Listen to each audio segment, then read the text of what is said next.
우선 제목은 이제 인공지능을 발전을 이끄는 힘이라고 해서 GPU와 이제 MLOps라고 지었고 이거에 대해서 말씀을 드리겠습니다.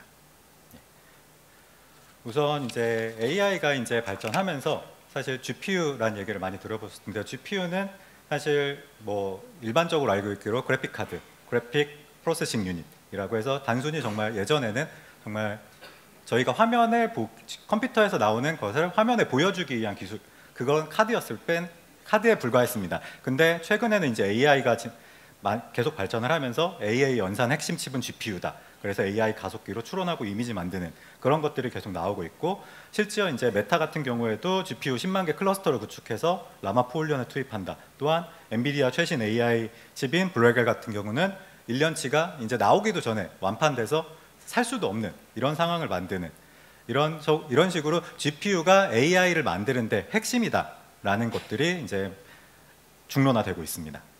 그래서 사실 이 AI 칩을 GPU 칩을 만드는 엔비디아 같은 경우는 작년 같은 경우에 주가가 급등해서 뭐 며칠 만에 시가총액이 300조 가까이 늘기도 했고 주가 폭등을 계속하고, 근데 계속 엔비디아 이제 GPU를 만드는 회사인 엔비디아는 지속적으로 몸집을 키우고 있는 거죠. 근데 그러면 왜 GPU가 인공지능과 관련이 있는지 사실 뭐 많은 분들이 아시는 분들도 있고 처음 들으신 분도 있겠지만 간단하게 설명을 드릴 수 있도록 할 거고요. 그리고 또 MLOps, 저희가 처음에 말씀드렸던 MLOps가 뭔지, 왜 AI를 만드는데 MLOps가 필요한지에 대해서 간단하게 말씀만 드리도록 하겠습니다. 그래서 GPU는 처음에 말씀드렸다시피 그냥 그래픽 프로세싱 유닛이라고 해서 컴퓨터의 그래픽 처리를 담당하는 구성 요소에 불과했습니다, 기존에는. 그래서 단순히 GPU가 좋으면은 화면을 좀 더 이쁘고 빠르게 뭐 3D 같은 경우에 프레임 드랍 없이 볼 수 있다 라는 측면으로 GPU를 좋은 걸 썼었죠.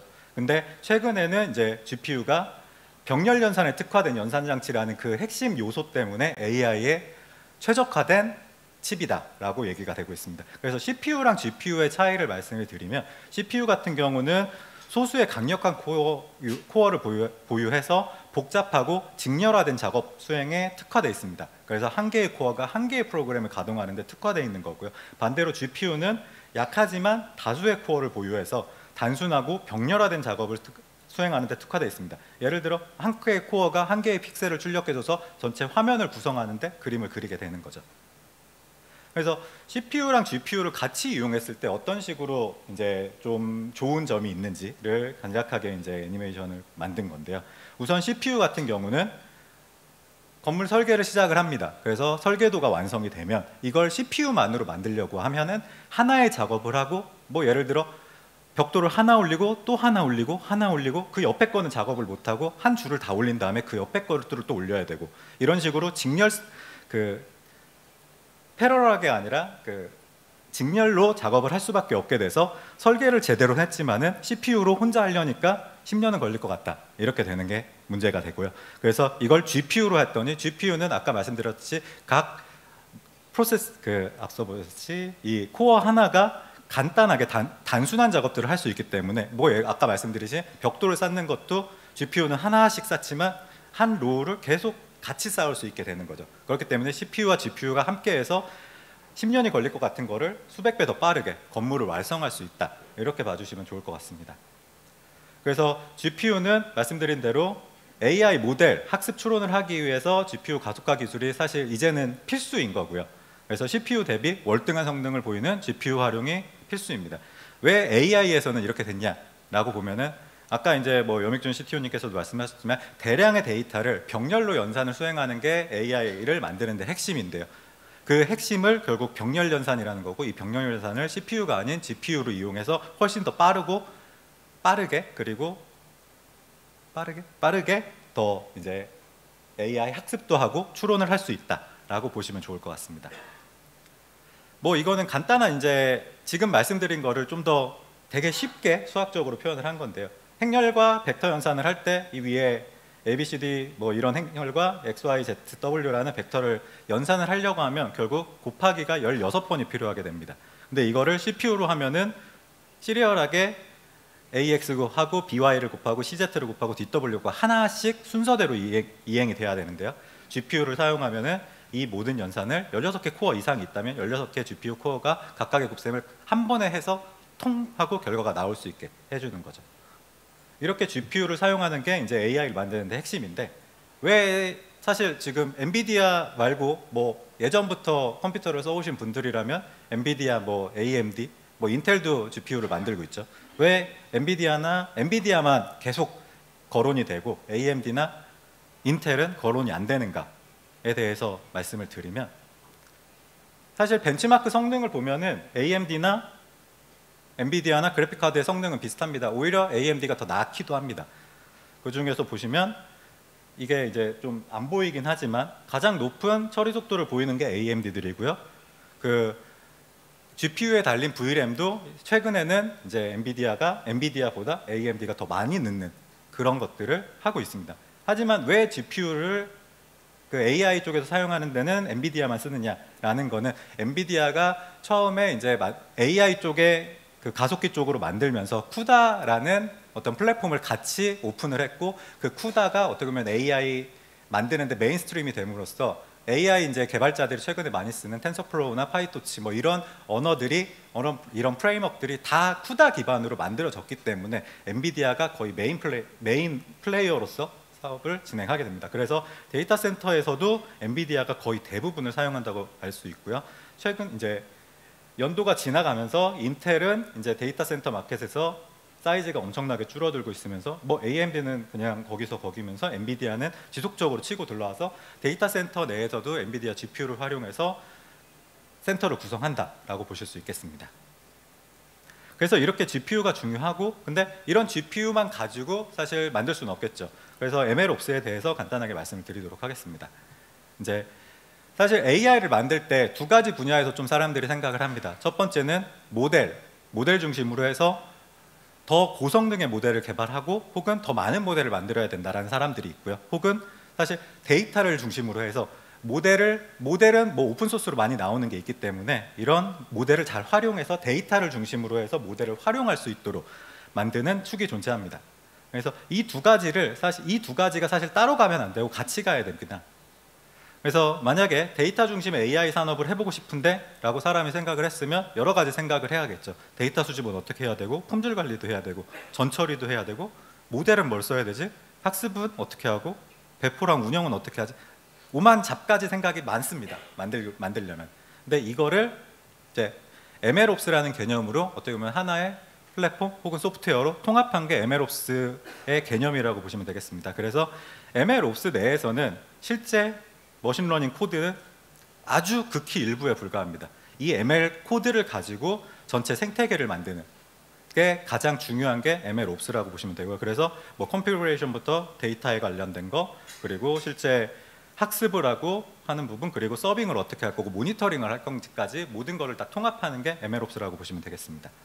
그래서 이거는 되게 MLOps를 간략하게 두 가지 측면에서 본 겁니다. 하나는 머신러닝과 오퍼레이션 두 가지로 본 그림이고요. 결국 머신러닝에서 이제 디자인이 되고 학습한 다음에 테스트하고 배포된 후 메인터닝, 운영하면서 지속적으로 무한 루프를 도는 거라고 보시면 되겠습니다. 이걸 좀 더 자세히 보면은 MLOps를 데이터와 ML과 실제 개발, 데브, 그리고 옵스 네 가지 측면으로도 볼 수 있습니다.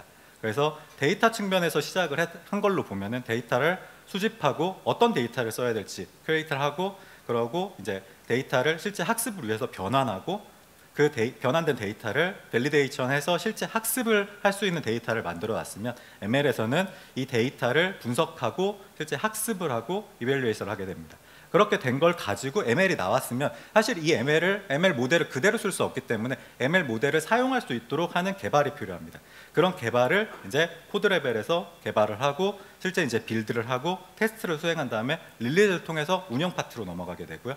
운영에서는 이제 디플로이가 되고 나서 오퍼레이팅 계속 운영을 하면서 모니터링을 하게 됩니다. 모니터링 하면서 다양한 이제 뭐 성능적으로 높여야 되는 이슈, 혹은 이런 상황 말고 다른 상황을 해야 된다 라는 것들이 나오게 되면 그걸 다시 플래닝을 하고 시뮬레이션을 한 다음에 다시 그걸 위한 데이터 컬렉션으로 넘어가서 이런 식으로 계속 무한 루프를 돌 수 있게 만들어주는 게 데이터, 좀 더 아까 MLOps를 좀 더 세분화한 그림이라고 보시면 되겠습니다. 그래서 데이터를 이제 앞서 이제 데이터 중심으로 AI를 만들고 싶을 때는 이런 개념으로 보셔야 될 것 같고요. 그래서 체계적인 데이터 관리도 할 수 있으면서 효과적인 모델 학습과 배포 환경을 제공해야 되고, 그리고 반복 작업을 최소화하고 지속적인 성능 개선이 가능한 게 이제 ML 시스템의 품질과 안정성, 확장성을 보장하는 시스템이라고 보실 수 있겠습니다. 그래서 MLOps를 각 이제 뭐 다양한 기업들이 도입해서 뭐 많은 이제 성과를 보고 있는데요. 예를 들어 넷플릭스 같은 경우는 자체 이제 메타플로우라는 자체 MLOps 시스템을 가지고 뭐 ML 모델 개발이나 배포 시간을 60% 이상 단축을 했고, 뭐 추천 시스템 정확도나 생산성 증가를 이루어냈습니다. 뭐 우버나 에어비앤비도 마찬가지로 자체적인 이제 MLOps 시스템을 구축을 해서 다양한 이제 이점을 얻게 된 거죠. 하지만 이 뭐 넷플릭스나 우버나 에어비앤비 같은 경우는 뭐 되게 전 세계적인 대기업이기 때문에 자체 이제 MLOps를 구축을 할 수 있었다고 보실 수 있겠습니다. 그래서 이제 뭐 어떤 기업들이 우리도 한번 도전해 보고 싶다, ML을 만들고 그럼 MLOps 도입해야겠네. 그러면 MLOps를 도입하고 MLOps를 돌릴 이제 GPU 서버라고 해야 될지 GPU를 도입을 해야겠죠.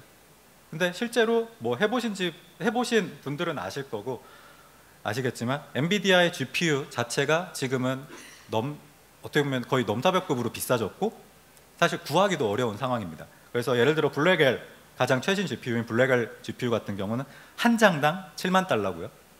그래서 보통 이제 하나의 서버 맥스 8개까지 장착을 할 수 있는데 그 8개를 장착을 하면 GPU만 이제 서버 가격이 거의 51만 불, 뭐 한화로 따지면은 거의 7억 5천, 8억 정도 되는 돈이 GPU 장비를 사는 데만 쓰이게 됩니다. 그러면 사람들이 MLOps에 쓸 돈이 줄어들 수밖에 없고 없어질 수밖에 없고, 그렇기 때문에 결국 GPU로만 어떻게든 학습을 하게 하더라도 실제 운영과 배포하고 이런 부분에 있어서 되게 보면은 떨어질 수밖에 없게 되는 거죠. 그래서 이제 뭐 최근에 많은 기사들도 네이버나 LG도 1.4조 1조를 투입하고 이제 이거를 AI 운영비 자체도 데이터 센터 부담이 2배 이상 증가한다. 그리고 뭐 군비 경쟁이란 말까지 나오는데 결국 GPU를 구하기 위한 돈 싸움이 돼버리는 문제가 발생합니다. 그래서 이제 개발은 다 할 수 있어요. 개발자들이 있어서. 근데 GPU가 비싸서 개발을 못하는 분들이 엄청나게 많아지죠. 그래서 MLOps에는 이제 추가적으로 하드웨어 인프라스트럭처에 대한 이제 관리나 이런 것들이 붙어야 되고요. 이런 것들은 앞서 이제 저희 염익준 CTO님께서 발표해 주신 다양한 이제 인프라스트럭처 기술들이 포함이 돼야 됩니다. 그래서 하나의 GPU를 더 많은 사람들 혹은 더 많은 모델들이 사용할 수 있도록 해야 되고, 또한 다수의 GPU를 더 효율적으로 사용할 수 있는 개념이 MLOps에 포함이 돼야 결국 AI를 쉽고 빠르게 만들 수 있다라고 볼 수 있겠습니다. 그래서 뭐 최근에 이제 딥시크 같은 경우에 저비용으로 고성능 AI를 만들었다라는 것도 있었고, 이 이후에 뭐 LG든 뭐 우리는 더 싸게 만들었다 뭐 이런 기사도 떴었죠. 그리고 이제 저희는 이제 아크릴 같은 경우는 이제 방금 이제 염익준 CTO님께서 발표해 주신 대로 뭐 같은 이제 미 학교에서 소개도 했고 다양한 이제 특허 출원을 하면서 하드웨어 인프라스트럭처에 대한 기술까지 MLOps에 녹이고 있다라고 봐주시면 좋겠습니다. 그래서 결국 MLOps는 이제 아크릴의 MLOps는 AI 산업 진출의 진입 장벽을 해소하는 데 가장 큰 역할을 할 수 있다고 볼 수 있고요. 이거는 이제 데이터 AI 전문 인력의 운용 비용 최소화와 AI 인프라 비용을 최소화하는 데 사용을 할 수 있다라고 볼 수 있겠습니다. 그래서 아크릴의 이제 엔드투엔드 AI 플랫폼인 조나단에 대해서 간단하게 설명드리고 마무리를 짓도록 하겠습니다. 아크릴의 인공지능 플랫폼인 조나단은 앞서 보여드린 MLOps에 특화된 서비스를 제공하는 시스템 플랫폼이라고 보시면 되겠습니다. 그래서 여기는 이제 데이터 부분은 그림에 빠져 있는데 ML과 데브, 옵스 개념을 한꺼번에 할 수 있게 되고, 앞서 이제 데이터도 저희가 같이 작업을 할 수 있게 됩니다. 또한 이제 AI 인프라 가상화 서비스도 해서 유연한 자원 관리 기능과 인프라 자원의 최적화 기능까지 지원을 하게 됩니다. 그래서 솔루션 구성 제품은 앞서 이제 학습 데이터에 대한 전주기를 관리할 수 있는 조나단 마커라는 이제 솔루션을 통해서 학습 데이터셋을 구축할 수 있고, AI 모델 개발과 이제 모델 학습, 배포, 운영을 플라이베이스라는 솔루션을 통해서 활용할 수 있습니다. 또한 이 플라이베이스 안에는 6개 분야 20여 종의 고성능 딥러닝 모델을 탑재한 조나단 인텔리전스라는 빌트인 모델들이 있어서 이제 개발자가 아닌 비개발자라도 데이터만 있으면 이제 고성능 딥러닝 모델을 활용해서 인공지능을 만들 수 있다라고 보시면 좋겠습니다. 그래서 이건 간단한 워크플로우인데요. 뭐 로그인을 한 후에 뭐 개발 환경을 준비하고 모델을 개발하고 학습하고 배포하고 이제 운영할 수 있게 해주는 간단한 워크플로우라고 보시면 되겠습니다.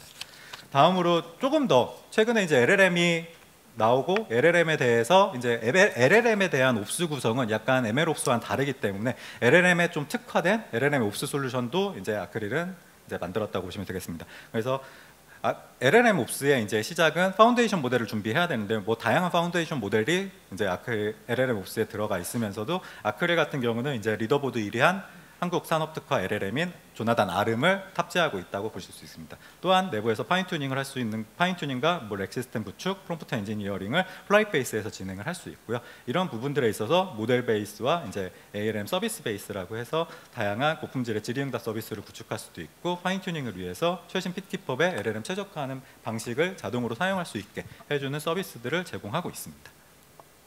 그래서 간단한 워크플로우인데 이 부분은 이제 실제로 데이터를 수집하고 데이터를 준비된 후에 이제 다양한 파인튜닝을 할 수 있고 배포를 할 수 있게 됩니다. 모델 베이스에서는 모델 베이스에서 배포된 모델을 베이스로 해서 서비스 베이스에서는 이제 할루시네이션 효과나 이런 것들을 줄이기 위한 렉 시스템을 구축할 수 있게 되고요.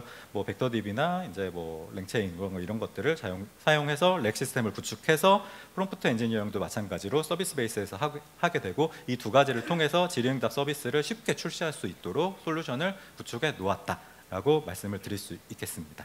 네, 그리고 이제 아름에 대해서 마지막으로 말씀드리면 아름은 이제 아크릴과 이제 성대 우홍욱 박사님 연구실에서 같이 함께한 이제 자체 개발한 고품질 한국어 LLM이라고 보실 수 있겠고요. 뭐 사실 지금 리더보드에서는 1등은 아니고 2등 정도 되는 걸로 제가 알고 있지만 뭐 대형 이제 모델들, 뭐 GPT나 뭐 클라우드나 이런 것들을 제외하고 이제 아직도 최상위권의 이제 모델로서 가장 좋은 한국어 LLM을 이제 아크릴은 보유하고 있다라는 말씀을 드릴 수 있겠습니다. 네, 그럼 발표는 이걸로 마치겠습니다. 감사합니다.